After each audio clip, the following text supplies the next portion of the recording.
जीव का अपना अपना प्रारब्ध है, जो बोगे वही काटोगे। और अगर आप ही हमने बोया है तो हमको ही काटना है, कोई दूसरा नहीं आएगा। जो जैसा कर्म करता है उसको वैसा फल भोगना ही पड़ता है। उदाहरण से समझो, एक व्यक्ति ने अपने गुरुजी से पूछा, गुरुजी आपने कहा था कि जो व्यक्ति जैसा कर्म करता है उसको वैसा फल भोगना पड़ता है। मैं आपसे कुछ पूछना चाहता हूं, पूछो।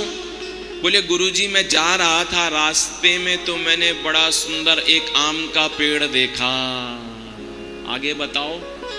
तो गुरुजी आश्चर्य की बात तो देखो, आम का पेड़ देखा, देखा किसने? आंखों ने। पर आंख चल करके नहीं गई, देखा आंखों ने, चल करके गए पैर।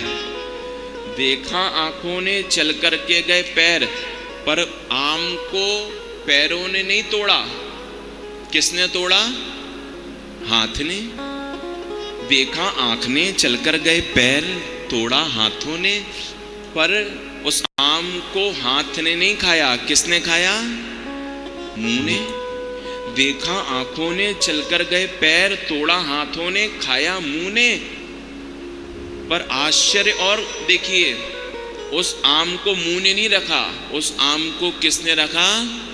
पेट ने रखा। देखा आंखों ने, चलकर गए पैर, तोड़ा हाथों ने, खाया मुंह ने, रखा पेट ने। इतने में उस बगीचे के माली ने देख लिया, दौड़ करके आया और जोर से उठा करके एक डंडा हमारी पीठ में जमाया। तो अब गुरुजी समझ में नहीं आया, आपने पहले हमको बतलाया कि जो जैसा कर्म करेगा उसको वैसा फल भोगना पड़ेगा।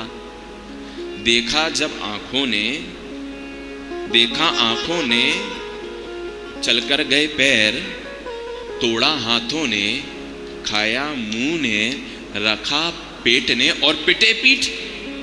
अरे जब आंखों ने देखा है तो दंड भी तो आंखों को ही मिलना चाहिए। आप कह रहे हो जो जैसा कर्म करता है वैसा फल भोगना पड़ता है।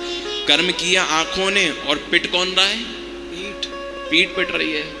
ये बात समझ में नहीं आई। गुरुजी कहते हैं बेटा तेरे इसी प्रश्न में तेरा उत्तर छुपा है। एक बात बता, जब पीठ पिटी तो रोया कौन, आंसू कहां से निकले? बोले आंखों से। मिल गया ना दंड, घुमा फिरा के सही। जो जैसा कर्म करता है उसको वैसा फल भोगना पड़ता है। इंद्र ने किसी को दुख दिया होगा, आज जंगलों में भटक रहा है इंद्र।